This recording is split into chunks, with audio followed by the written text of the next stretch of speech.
वडती येथील तरुणाचा मृत्यू, कारण अस्पष्ट, परिसरात हळहळ. बुलढाणा जिल्ह्यातील नांदुरा तालुक्यातील वडती बुद्रुक येथील श्रावस्ती नगर परिसरातील 23 वर्षीय तरुणाचा मृत्यू झाल्याची घटना 29 एप्रिल रोजी सकाळी उघडकीस आली आहे. या घटनेमुळे संपूर्ण गावात दुःखाचे वातावरण निर्माण झाले आहे. मिळालेल्या माहितीनुसार बुद्धभूषण गोविंद तायडे असे संबंधित तरुणाचे नाव असून त्याच्या निधनाची माहिती समोर आल्यानंतर नागरिकांनी शोक व्यक्त केला आहे. मृत्यूमागील नेमके कारण अद्याप स्पष्ट झालेले नाही. या प्रकरणी प्रभाकर निनाजी तायडे यांनी दिलेल्या माहितीनुसार पिंपळगाव राजा पोलीस ठाण्यात नोंद करण्यात आली असून ठाणेदार भागवत मोडिक यांच्या मार्गदर्शनाखाली पोलीस कर्मचारी बोरशे पुढील तपास करीत आहे.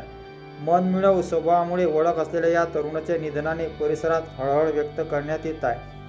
टीप: अशा घटनांबाबत संवेदनशीलता बाळगणे आणि अधिकृत तपास पूर्ण होईपर्यंत अफवापासून दूर राहणे आवश्यक आहे.